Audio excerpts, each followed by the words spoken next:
Elementary music teacher friend, you love what you do, but you might feel unappreciated and, in fact, unseen some days. You may even feel like you're on a music teacher island and just want to connect with other music teachers who can relate to both your struggles and wins when it comes to teaching elementary music. I get you and understand completely the feelings you're having. That's why each and every week, the Elementary Music Teacher Podcast will provide you with solo and guest episodes that will help you realize you're not alone in your music teaching journey. Throughout each episode, my goal is for you to be able to walk away with actionable steps and ideas to help you feel like you're ready to take on the new week with whatever challenges may be thrown your way. Hi, I'm your host, Jessica Peresta, and I'm so glad you're here. Whether you're at home, in your car, in the shower, or wherever else you're listening, grab your cup of coffee or whatever other beverage is nearby and listen in to the Elementary Music Teacher Podcast. Hi, I'm Adam Geis. I'm David Lurch. We're hosts of the EdTech Distilled podcast, which is a part of the Education Podcast Network. Shows on the network are individually owned, and opinions expressed may not reflect others. Find other interesting education podcasts at edupodcastnetwork.com.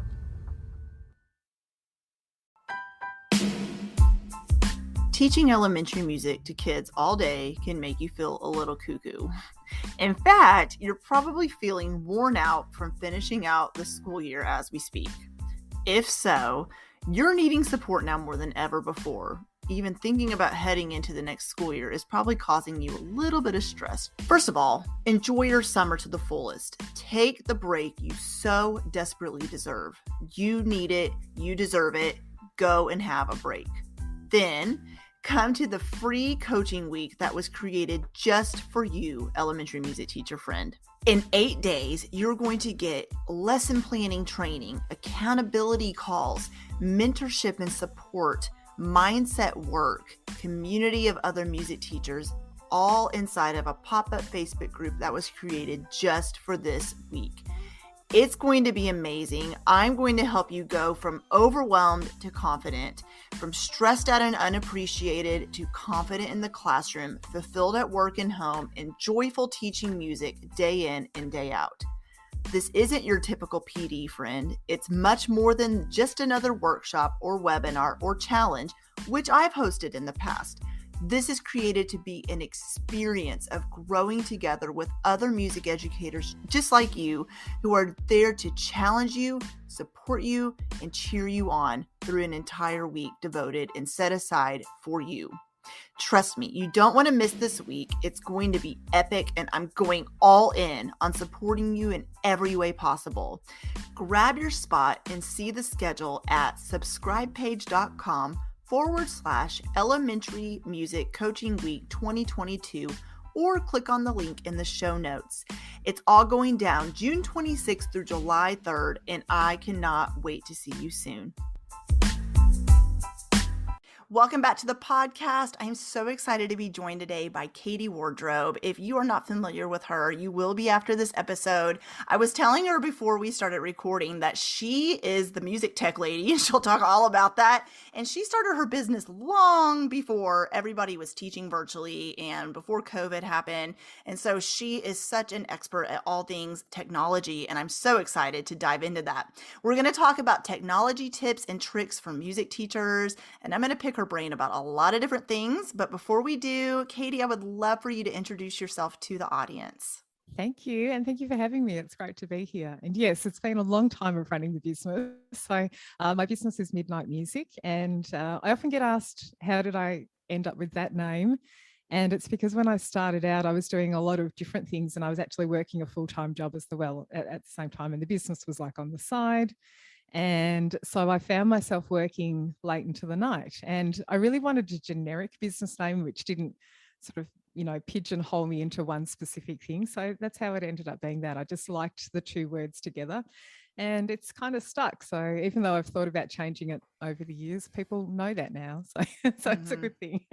But yeah, it started about, I think we were talking before, about 13 years ago or so. So late 2008, 2009 time. And it was a time where I feel like a lot of people joined Twitter, and that really led me down a lot of rabbit holes in technology and that sort of thing. And I had been doing a variety of jobs, but ended up working at Sibelius doing, music notation stuff. And that was a great job. It was part-time for me, and then that finished. And the part of the job that I really liked was training teachers how to use the technology and how to get started in the software and that sort of thing. So I thought, well, maybe I can just kind of continue that, running workshops, live workshops at the time. And I continued doing that, added a lot of other things into my repertoire over time, started down the ed tech kind of path, like following a lot of people who are just not music specific technology people, and it ended up adding a lot of stuff into my tech repertoire. And yeah, it kind of just grew from there. So workshops became eventually some webinars, which was in the Wild West time of tech wasn't great for webinars way back when. It was like, I know a lot of people thought that the COVID and the pandemic time was really hard, but no, that was nothing compared to what it was a few years ago. And man, that was a difficult time, especially when you're trying to share audio online. So things really did grow from there. But now I have an online community, which is like a paid PD community, and you can access courses and so on. But it's just been fantastic. And I was very well placed when the pandemic came along because everything I was doing was online. So I was one of the very lucky ones, and I am very grateful for that all the time. Yeah, I know it was such a difficult time for so many people. But yeah, that was me getting into technology. I did not grow up with technology much at all. My dad brought home a Commodore 64 at one point in the 80s. Showing my age here, but we had that and we played games on it, and it had one of those cassette disc drive. Yes. Remember those? Oh yeah. Yeah. And then we had actually floppy disks, like actual discs that were floppy. So that was a time. Yes. And it was just such a different time back then. But I did not grow up with it. All through university, I didn't do anything tech at all. Nothing. My notation was handwritten. Everything was, and a typewriter was the high level technology that I had access to. So I really got thrust into it after that. And yeah, it was just thrust into the deep end and had to learn on the job kind of thing. Yeah. Well, a lot of teachers probably listening can relate to that, having to learn on the fly because you're just thrown in and told, use this technology platform, and you've never done it before, and they're like, wait, what? But it's the truth. I'll be finishing my master's in educational technology this year, and same, there's a lot that I'm like, there's a lot I didn't know, and you're like, so much. And it's okay. You're always learning and growing. Yeah. Absolutely. Yeah. You don't need to know everything. I often tell people that, like, you just don't feel you have to learn all the things at once. Just pick one thing. So yeah, that's always often a piece of advice that I give. Just one thing, test it, get it going. When you're comfortable, maybe add a new thing in, Yeah. And I love that your business name came to just be because of something you connected two words together. I get asked all the time too. My website's The Domestic Musician. People are like, what the heck is that? What's a domestic musician? And but there's a story behind it too. I literally had everything you could ever imagine about elementary music. And ironically, my podcast is called the Elementary Music Podcast. But for my website, it was seriously, at first I started with serving parents with piano, but also music teachers. And I also am a mom and a musician. So it just kind of, my husband always says I like to keep things organized and I like to clean. So same, domestic musician came up from just like random wordplay when it could have been more generic, like the elementary music website or something. But I don't know. I just didn't feel like you said, pigeonholing myself and making it kind of unique. But anyways, it's been quite good actually. Yeah. Yeah, that's awesome. Yeah, because you're known as Midnight Musician. Yeah, I love it. Midnight Music. So let's talk first of all, when it comes to technology, helping teachers with planning and teaching. Well, I love, first of all, you already said it's okay to not know everything, and it's okay to start with one thing. And I think that's where a lot of the confusion comes, is when I'm working with music teachers, and I get asked this a lot too, is which platform should I use?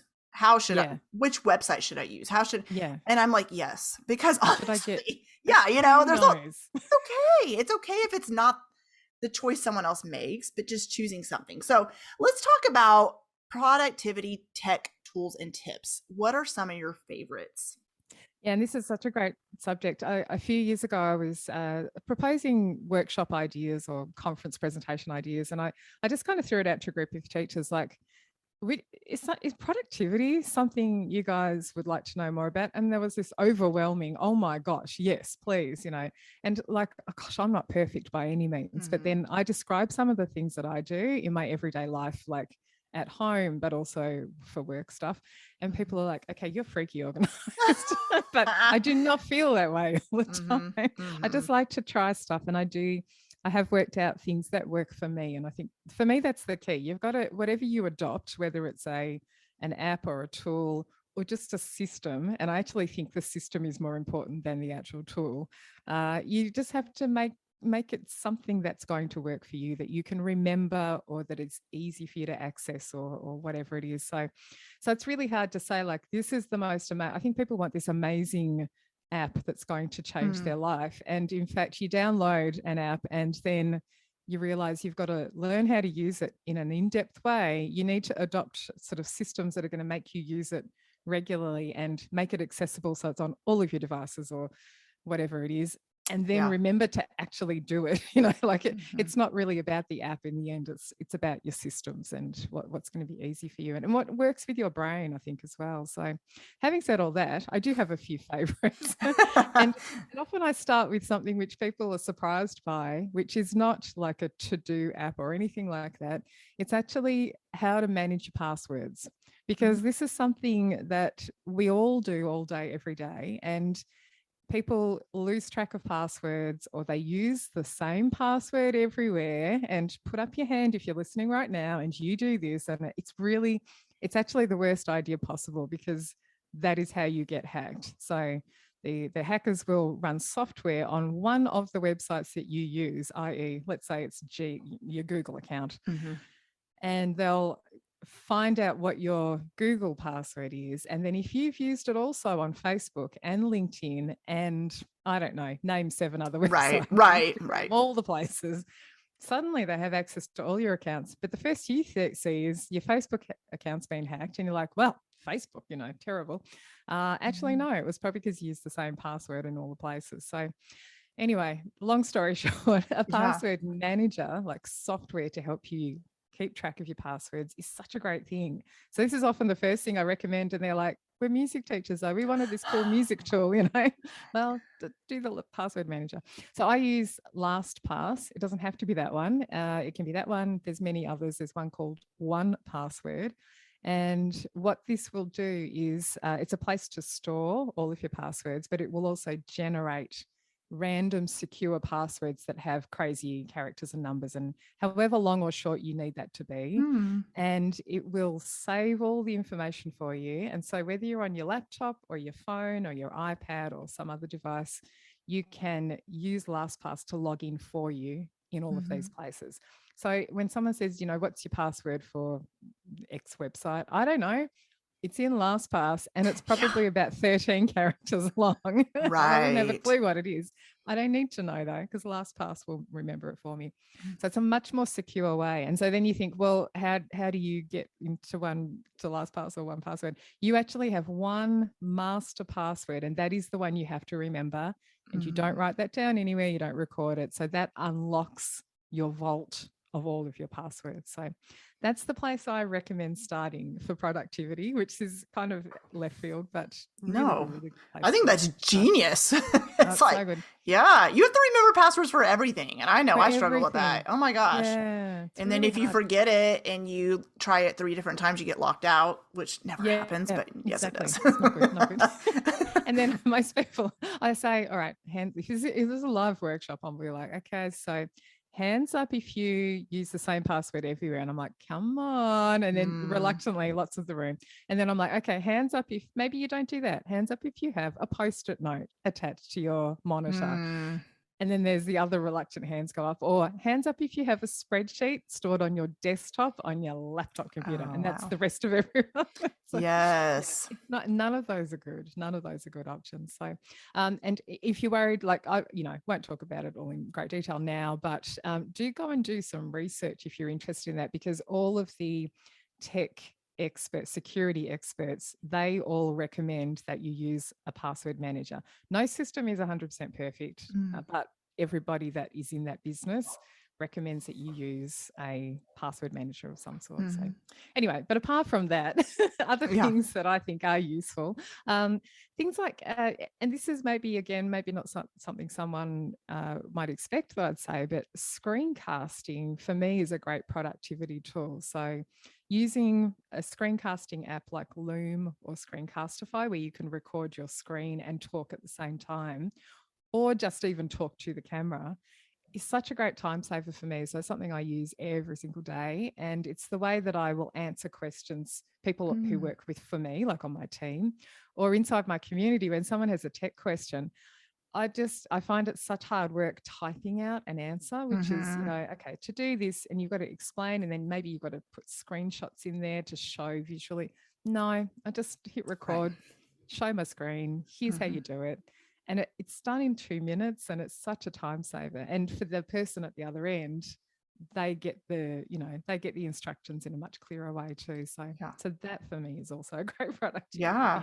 My favorite music specific productivity thing, and again, I don't know that it would be classed as a productivity tool as such, but AnyTune Pro, which is a playback music tool, is such a great productivity thing for me. So running a choir and needing to have a way to play back backing tracks and things in rehearsals and so on. And I use this so much when we were in lockdown last year and we had to do choir rehearsals via Zoom.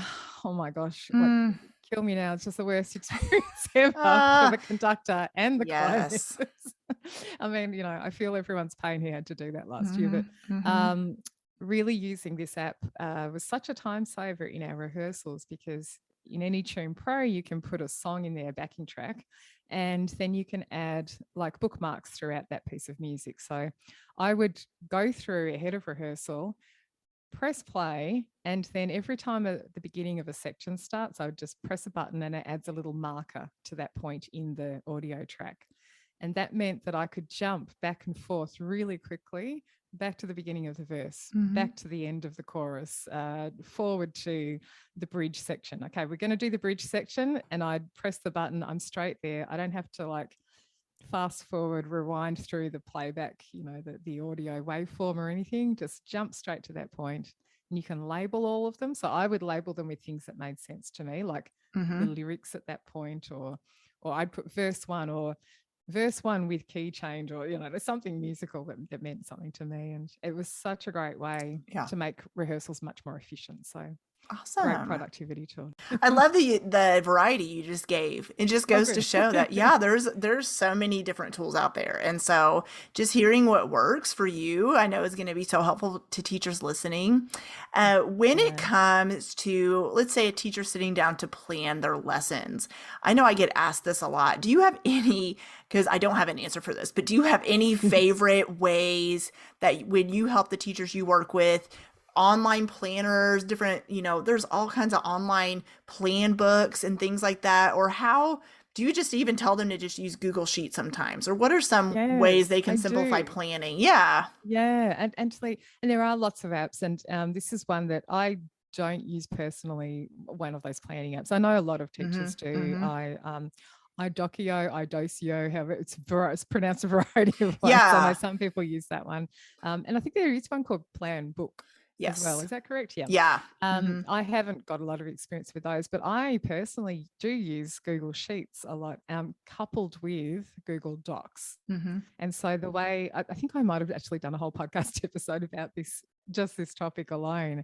But basically, I store a lot of stuff in my Google Drive. So I've got things like sheet music in there. So it's a PDF. I've saved it in my Drive. Or I've got a Google Doc, and the document outliers. For me, it's workshops that I'm running with teachers. So it might have like the whole running order that we're going to do for the workshop. And then there might be other resources that go along with that workshop, maybe images or audio files and so on. And then I use Google Sheets as the place to gather together all of those things so that I can really easily find it.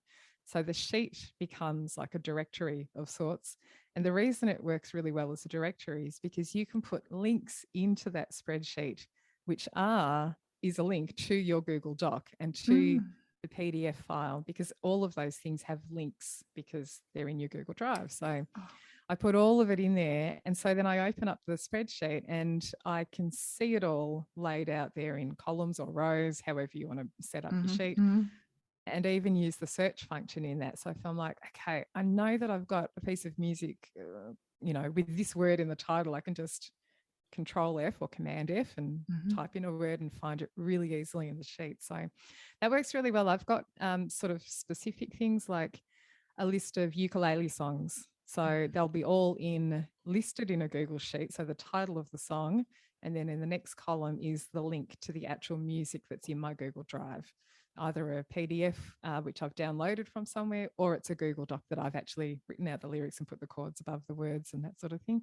So I have one for recipes also. So I have like most commonly cooked main meals, like dinner meals, and then I'll have links to wherever the recipe lives, which might be in my Google Drive. Sometimes it might be on someone's website, so I'll just pop the link in there. But that to me is such a great way to find and retrieve your own resources and information. So that's the thing that I use the most. But yeah, do explore those more specific planning apps, if that's what you want. And you may even be able to use them all in combination together. I'm a big Google fan too. I love everything Google Drive, especially when you have a lot going on and I want to organize different, if I'm coaching a teacher individually, she has her own folder, her own Google Drive folder. And over here, like this different parts of my business have different parts, but I love that. I do the same thing. I have Google Docs with Google Sheets all in their own little folder in Google Drive. And I know some of the pushback is, but that takes a long time to set up. And that's a lot of work to get it all organized that way. Yes, but when you put the work in up front to get it all organized and laid out, then it simplifies the planning process once the hard part's done. Yeah.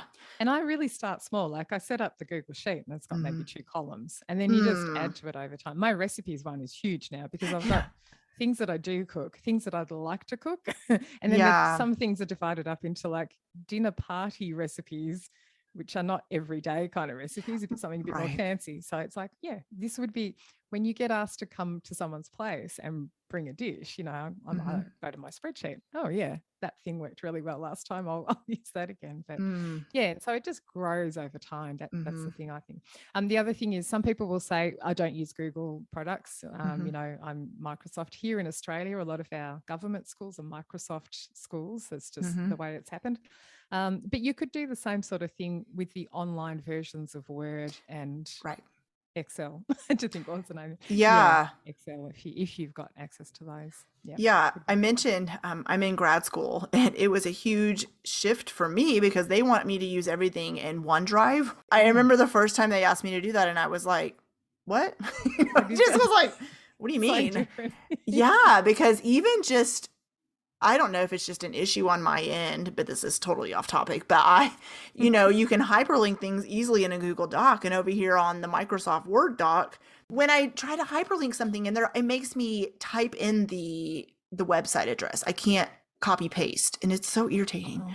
So it might just be something not downloaded right. I don't know. I'll ask my kids for you.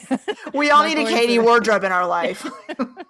I haven't experienced it because I don't use it either. My boys, they've got 2 teenage boys, and they both use it because the school, they have to at school. So I often ask them, I'm like, okay, I do this in Google stuff. Like, can you do something equivalent in the Microsoft world? So I ask them, and they're like, oh, yeah, kind of, or not really. I know. So there's like subtle differences between the two of them. Yeah. Okay, so speaking of planning, teachers are constantly planning resources for their students and materials for their students. So what are ways, I know I'm not very good at this. Like I am not good. I can use a Canva template with the best of them, but my creative brain sometimes gets stuck on how to make these resources cute and fun for the students. So what are your tips around that? Yeah, and I think people, you can spend too long, I think, sometimes making things look so cute and beautiful. And Teachers Pay Teachers, there's a lot of beautiful things on there that other teachers have made, which is great. And hey, if something that exists on Teachers Pay Teachers solves your problem and you have a little bit of money, if it's a paid thing, just, go buy that if you have the budget. Yes, But, absolutely. and especially if it's a template thing that you can then adjust, that's even better. But I do use Canva most of the time for these things. And there's some such great things about Canva, but I suspect that people probably don't use it to its advantage. And I think if you've never used Canva before, it's an online design tool, and you can go in there, and the best thing is there are templates. And the thing with the templates, I think, is to not mess with them too much, because then the templates are all designed by real graphic designers and they look beautiful. And then it's kind of when people have messed with them a bit too much that they start to not look so beautiful anymore. And sometimes I see examples of teachers that have adjusted something from Canva, and I'm like, wow, that did look good. Color options, this is in my head. I don't say this out loud. Yeah. Right. Color thing, the color changes you've made, maybe not so much. There are, I think, also with Canva templates, there's such an incredible amount of template options in the library. And the thing to remember is that just because Canva calls it a template for a poster does not mean that you can't use it for a what's another thing that you might use it for, as a worksheet. Do you know what I mean? Right. Like, if the template layout is kind of what you need for a worksheet, then you just use it for a worksheet. It doesn't matter that it's called a poster template in Canva or something else. So I think looking at the templates through eyes from a graphic design point of view, rather than from a what category has Canva put this in? So when I go looking for templates in there, I do use their categories, because you can search for poster templates or whatever it is. But often I'm looking really at what do I need to include in the thing I'm making. So it's like text and an image and, I don't know, whatever else, maybe a little video, because you can have video in there too. And I'm looking at the layout. Yes, I do want a big picture across the top. And yes, I do want a big title. And then I need a paragraph text somewhere there. And, okay, this template has all of those things, even though it's a something else template. And I'll just grab that and adjust things that way. So, so the great thing about Canva also, I mean, a lot of people you can use Google Slides or PowerPoint for the same sort of purpose. And they will give you a canvas with which to work, and you can drag things around and resize things and move freely. But Canva has that incredible library of elements that are there for you to use as well. So photos and clip art and shapes and frames and all of these amazing things. And I think it can be overwhelming when you get in there. You're like, okay, there's all these things, but how on earth? And that's where starting with the template as at least a springboard point is a really good thing. But I do that. And I think also Canva has some great things, which I suspect some people don't realize are there. Like, they have a thing called frames. And so a frame is it's either a shape or an existing object that you put onto your slide. And then you can drag a photograph into it, and it will automatically snap to that shape or fill in that shape. So one example is, if you have a picture of a laptop that you found in the Canva library and you put that onto your slide, and then you want to fill the laptop screen with something, an image that you already have. So it looks like the image is on the laptop. Rather than dragging it in and resizing it precisely to fit in that little space, if you use one of the laptop images, which is known as a frame, you can just drag that picture in, and Canva will automatically pop it into the frame, and it looks perfect in 2 seconds flat. So I see a lot of teachers resizing. I'm like, no. You need to just drag it in, just hover over, bing. It's really cool. Yeah. It's really cool. So I like that. And once you've set up a couple of your own designs that you like, things that make things look beautiful in Canva or in any other graphic design tool are using a defined color palette. That is just one of the easiest ways to make something look really good. You choose three to five colors, no more. 3 preferably is really good. 3 to 5 colors, and then you use that throughout your entire PowerPoint presentation or whatever it is you're making, or your poster or whatever it is, and then a couple of fonts. not 17 fonts, just 2. Yeah. Just 2 is good. Yeah. And those are the things that make things look more streamlined and more together and more like a graphic designer's made it. So those are my tips. But starting with those templates, even if you're using slides or PowerPoint, go looking on those template websites like Slides Mania is my favorite one. I don't know if you've ever visited that. Slides Mania, fantastic place to get slides, templates for Google Slides or PowerPoint. And you can download them for free. There's the lady who runs that site. Her name's Paula, forget her surname. But she's an amazing designer, and she loves making these templates for people. So she makes a whole heap, and there's a lot of education-based ones. And she shares them for free, and you can there's a link underneath the actual picture of the template, and you can download the Google Slides version or the PowerPoint version and then just use it. The Slides one adds it to your Google Drive. Fantastic templates. Like, she does an amazing job. She's so creative and such great designs. You could adapt them definitely for any subject. And there's a couple of other, Slides Go and Slides Carnival. They all have similar names. All of those are great. Just start with a template, I think, and then go from there. Yeah. That was one of the questions I was going to ask you, is what do you suggest for creating slide decks? Because I know a lot of teachers use Google Slides in their classrooms for, on their smart boards or whatever, or even for the students' Chromebooks. So you just gave some sites I've never even heard of, and I'm so excited to look at them myself. Oh my gosh. The slides, start with Slides Mania. Like, you don't need to go much further than her website. She's done one recently. This latest design that she's done, and I haven't thought about it long enough to go, oh yeah, I'm totally going to use that for this purpose in music. But she designed a slide. It's kind of like a game setup, but it's what's that machine where there's the claw that comes out, and you put money in, and you've got to like with a joystick direct the claw, and then anyway, she's literally it's really hard to describe without seeing it. Just go to her website and have a look at her recent ones. But it's like this claw machine, and so I'm like, how does she do that? Because there's on the screen, there's like the up and down and left and right arrows. Wow. And you click on them. And then when you click on it, the claw moves across on the slide. And I'm like, what? Get out of town. That's cool. So then I downloaded it so I could reverse engineer it and work out what she did. So each time you click on a directional button, basically the slide that you're seeing is changing, but you don't realize it. Your slide changes to the one where the claw's a bit further across, and then a bit further across, or up or down.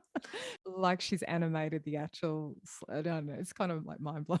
Yeah, that's really cool. Anyway, yeah, she has a passion for that. She's just, it's amazing. Like, when you look at it, you just go, who does this? Like, who does? Yeah. She has a lovely for a music point of view, there's a couple of really useful music related ones she has. There's one which is about the Wizard of Oz, and it's a beautiful template, and it's got the 4 characters, and it's got the yellow brick road. So if anyone's ever doing Wizard of Oz stuff, check that out. And she's also got one which is like, I've used it as an example for displaying listening stuff, like displaying student work that people are going to listen to. So it's got like a picture, it's sort of retro, a picture of an iPod with headphones, and you can then put, like, I put a picture of a QR code inside the iPod so that people could scan it, hear student work. Anyway, it looks really good. That's so cool. How creative. I love that. Yeah, and I love your suggestions about Canva, because there is really honestly so much you can do in there. And your tips about picking a color scheme, sticking as close to it as you can. Don't use way too many fonts, because and what I notice is they do a heading, the subheading, and then whatever the one underneath that is. Subheading, heading, I don't know what. But they're all 3 different fonts already, and I'm like, wait, no, hold on. So sometimes you have to change it, but try to make it look as cohesive as you can. And the other suggestion is, you probably see this too, and I'm guilty of this, is if you make your font and your background color, if it's too bright and you're putting white font on top of it, you can't read it. So you kind of got to be conscious of that kind of stuff too, and especially if you're creating it for kids and they can't read it. But that's something. It's a big thing. Those I have a passionate dislike for those really bright colors. They're very like 90s or early 2000s, and I kind of think Microsoft land, Yeah. the really bright blue and bright yellow and bright red that used to be just everywhere, and they're really glary and they don't work well together. Don't do that. There's actually websites where you can like find beautiful color palettes. So I use those. Canva has their own. You can just explore color palettes. You say, I want something with blues or blues and pinks or bright colors, and you can just look and see the actual colors in there, and you go, I like that palette. And then it gives you the hex codes, which are the special color numbers, for each one. And then you can save those into your Canva project, and then they're just there for you to use. Great stuff. Really That's easy. awesome. Yeah. I'm curious. I want to pick your brain about this real quick before I ask you the next question, because this is what I do. So I always get curious. I'm like, do other people make it this easy? Where if I have created, let's say, I don't know, a slide deck, sometimes I will copy the whole thing and make it look a little different, but I'll just change, the words on the deck. Absolutely. Because, so you're saying you don't just go and create everything from scratch each time. No, You're sometimes copying your own work and I copy my work every time. Yeah. So if you come, I do a webinar once a month-ish. I've sort of dialed back a little bit lately, but every month my webinar slides are the same. They're just changed. I've switched the text out. And then occasionally I will get bored of my own slides. And so then I'll upgrade or refresh or change slightly. But I really don't change much at all. And I think people should take advantage of that much more often. And if you've set up a slide with like it's a notation reading exercise for your students, maybe there's some notation on the screen and they've got to drag the notes onto the stave or whatever it is. Set it up once and then adapt it for all of the different grade levels, like you just switch out the notation elements but the basic structure of the slide with the stave or the chord symbols or whatever it is that you're showing, like absolutely, definitely leave it the same. And then maybe save it as a document called template file. I do that a lot. Yeah.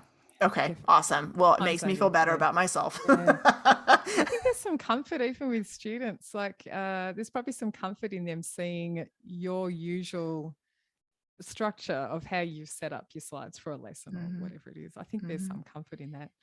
Or maybe they get bored. Maybe the teachers who come to my webinars are like, oh God, those slides again. Been there, done that. No, I promise. Like they don't know. They don't care. They don't care as much as we think they do. No. So we've been talking about teachers planning and creating resources for their students, but also they are using technology, of course, with their students and apps. And so I would love for you to talk about free sites and apps that they can use with their students. And there's a lot of them. And it's funny, I was thinking the other day about a number of the ones that I show even now today, I showed when I started running workshops in 2009. Like there are still websites from that time, which are still going strong. They're still here. So things like Incredibox, that's a website that's been around. I think it started in 2009. And that's a fantastic one. Most people will probably know that if they're listening and they've been teaching for a length of time. But, there's like these dudes on the screen. I have to say that they're dudes. They are. And then they are. They're totally dudes. they're just, they're hipster. They are. They're totally hipster dudes. I've written a couple of blog posts and I say dudes in the blog post. I'm like, I can't say anything else. It's just what they just are. They're just very chill guys that just kind of bounce. Yeah. They're on the screen and then underneath there's some symbols and you can drag a symbol onto a dude and the symbol, whatever symbol you drag on, will make him start beatboxing or singing. And then another dude, you can drag a different symbol into him and he will beatbox or sing something different. And everything fits together and it's really cool, funky music, like really cool, funky music. So a lot of people sort of look at that and go, oh, it's a little bit novelty though. Like someone might say to me, oh, Friday afternoon activity. And I'm like, really? I can think of so many like helpful musical educational ways to use that website. So I ended up writing a couple of blog posts outlaying lesson ideas. And there's so many ways that you can use them, even if it comes down to just listening. I thought, a simple game that you could play, particularly with young students, is some of the little symbols that you drag on cause them to beatbox a purely percussive thing. And some of them are melodic things. And I thought, well, at the very least with younger students, or maybe as a very quick beginner activity with older students, you can just play a game. I called it the game of beatboxer or singer. Are they singing or are they beatboxing? Is it percussive or is it melodic? And so you can listen and make a decision. Is it one or the other? I actually made a worksheet where students can tick it's singing or it's beatboxing. So that's a simple thing, but there's lots of other ways that you can use that website. But they have a record button, and that when they added that in, that was the kicker for me. That makes it much more worthwhile, because then you can actually create like a performance of your dudes. You can press record, bring this one in first, bring this one in second, take that first one out, bring this third one in, build up to a climax, let them all drop silent, and make a performance out of it like a DJ. And so that can be another sort of lesson idea there. So Incredibox, great website, still around. And there's some free, when you go to the website, people get a bit confused. There's an app version, which is paid, iPad only, iPhone, I think as well, iOS. And on the website, there are 4 versions or flavors of Incredibox that you can use for free. And because it's not an English-based website like it's translated, they call it the demo version. I think that's how it's termed. So if you're looking for like the free web options, look for the word demo. That's what, it just means you're using the free web version. Right. But yeah, great one. Really good one. Other free ones that I love are Groove Pizza, which is a rhythmic, it's a place to generate rhythmic patterns. So it's basically in the shape of a circle. You basically put sounds onto the shape of a circular pizza pie. And depending on where you click dots into the pizza pie, it will generate a rhythm with 3 sounds. So there's like a bass drum, a snare drum, and a hi-hat sound. And you can build up just simple 1 bar, 1 measure of music pattern. Fantastic. Lots of different ways again that you can use that one. And I think I've got another blog post about that one somewhere too. That one's a really great one. Great for building up quick drum patterns, backing tracks. You could just create a pattern and then do something along with it, like your classroom ensemble piece or the recorder piece that you're currently doing with the kids, or ukulele piece. But lots of different options there. I'm going to name, a couple more. Chrome Music Lab is a favorite, and there's lots of different things that you can do in Chrome Music Lab, but might come back to that in a minute. But a more recent one that people might not know about is called Dr. Music, and it's music with a K at the end, not a C. So Dr. Music. So there's this guy, Thierry, who's made this website, and he just thought he'd give it a go at making music games and apps. And so he's created games from scratch himself, and they're things that will like help students learn the notes of the staff. So there's one based on the treble staff, for instance, and some people listening might have used Star Wars before, where there's like a spaceship and it's shooting a note that comes onto a stave. You've got to identify. If you identify correctly, the spaceship shoots it.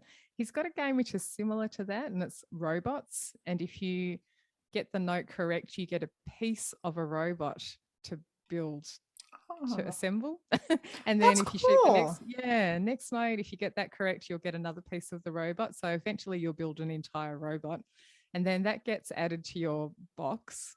And then if you keep going, you'll build another robot. And when you get to 5 robots, you've filled up your box, and then you get up a next level or something like that. I can't remember offhand, but that's really great. And he's got heaps of other games on his website, which are just individual topics like that, like note names, or there's a couple of things which are ukulele based, which are really useful, like ukulele chords, which will show the chord on the screen for the students.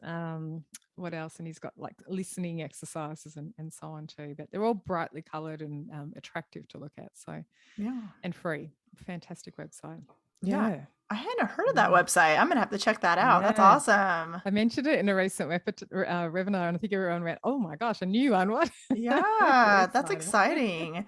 Yeah. So you mentioned Chrome Music Lab, and I know on there, gosh, we could be here all night just talking about that, because there's so much you can do. So why don't you share with the audience 1 or 2 of your favorite ways to use Chrome Music Lab that you like to suggest? And I might start with not the one that everybody uses all the time, which is Songmaker. Might Yeah. mention that in a minute. Everyone kind of goes, they call Chrome Music Lab that and think it's just the Songmaker, which is one part of the Chrome Music Lab. So there's I think it's 14 now, 14 different, they call them experiments that you can go and play with there. And Songmaker is just one of 14, but it's the most popular one, really. But other ones that I like, I mean, it's worth exploring all of them, and all of them have varying levels of usage, I think, in the classroom. But one of my favorites is the Kandinsky one, because there's a lot of cross-curricular activities that you can do with that one. So Kandinsky, you know, as a painter, was very much about color and shapes and music and the combination of all of those things. And he had synesthesia, so had that sort of thing where you're combining senses, like the look and the color, with the sounds, so music as well, which is something I also have too. Didn't even know it was a thing until I was in my 40s. Had no idea that. I thought everybody did that, associate the colours and sounds, and I turned out, no, that's not true. Everyone's like, what? Everyone did that. Anyway, so there's a thing. But you can look at synesthesia as a, some people call it a condition. Yeah. I always think it sounds real serious, but yeah. You can look at that, but also, you know, work with your art teacher and do some activities which combine music and art together. And I know lots of schools where the art teacher has had the students create Kandinsky-like pictures with he's got a very famous work, which is, I think it's called Concentric Circles, something about concentrics. Anyway, it's like a study for an artwork that he did, and it's circles inside circles, and they're just really brightly colored, easy for students to kind of replicate that. But they can, you know, do that and then go to the Chrome Music Lab and actually explore making music by drawing a picture. So there's an empty canvas in the Chrome Music Lab. You draw lines or dots or shapes like a square or a circle, and then press play, and you can hear your painting being played back, and it's really lovely. If you've never done it before, draw a circle, because when you draw a circle, I didn't know this until I saw someone else do it. You draw a circle and it automatically for you puts a little face inside, and the playback sound becomes like a little person saying ooh, or or something like that. That's so nice. Cool. Oh, yeah. That's awesome. And then there's also some extra materials in the Google Arts and Culture website, sister website. There's some fantastic Kandinsky resources in there. And so you can there's enough for an entire unit of work if you just use all these free resources. And also one other thing I'll mention with this is there's a book called The Noisy Paint Box, which is all about Kandinsky. It's a picture book. So my friend Amy Burns, who's an elementary music teacher, she's used that with her students, and they've done a whole unit of work on sound and music and color and stuff. So yeah, so lots of things there. So that's one of my favorites. That's so fun. That's so fun. Oh, Chrome Music Lab is so great. And would you just suggest teachers going in there and just playing around with it and just if they're not familiar with it? I think, and I think doing that with your students can be useful too. Like maybe spend a little time, maybe 10 minutes or something, just everybody pick something, but get them to report back, you know, what's one thing you noticed about, or one thing you could do with this, or whatever it is. But I think after that point of like playing around with it, then you need something which is a bit more directive, you know, and you give them some aims or something specific to do with any of those experiments. But there's another couple which are science and sound based, and I think they're fantastic. Like there's one called Spectrogram and another one called Oscillators, and there's if you're ever going to do science of sound, fantastic ways to introduce those topics and use the spectrogram to there's some preset sounds you can press play, and then you can see a visual representation of that sound on the screen. So then you can talk to students about frequency and even dynamics, because the louder the sound, the redder it becomes on the screen. It's coloured, like the red sounds sort of louder, and quieter sounds are blues and greens and that sort of thing.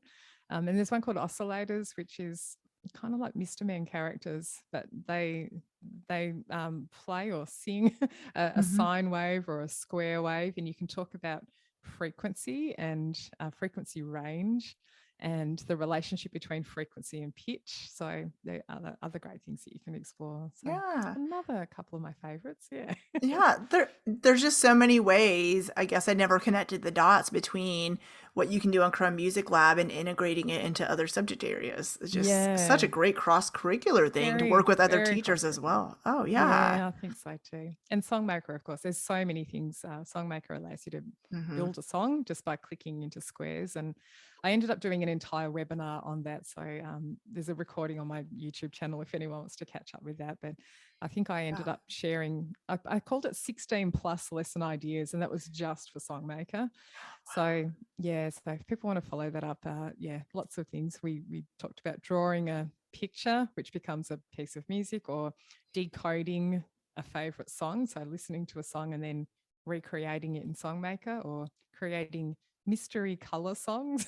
So you can Mm. present students with a series of colored dots, and then they have to work out what those sounds are and work out what the song is in the Songmaker. So lots of different options here.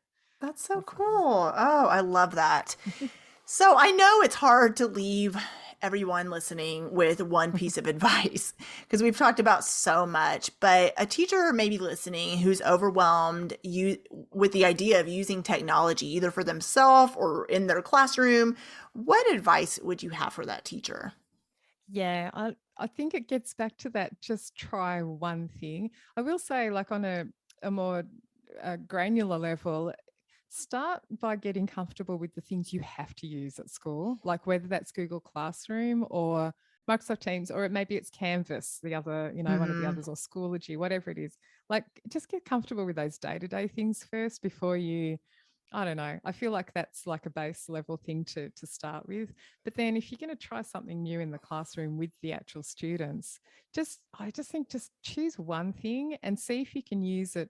So if you're an elementary teacher and you're working with, let's say, grade 3, 4, and 5, Mm-hmm. maybe you try the one tech tool with all of those grade levels. And yes, you'll have to adapt a little bit for different age groups, but do the same tech tool, do different types of lessons or activities in there that suit each grade. But get really comfortable with Songmaker, for instance. And there's so many things you could do at all age levels with that one. But then you're really comfortable with it. The kids are really comfortable with it. And then you can move on to something else. But I like to say to people, if I'm trying something new in front of a group, students or teachers, I say, look, we're going to try something new today and I'd love your help with it. And then as soon as you say that, they're like, oh, I can help. We're good at that.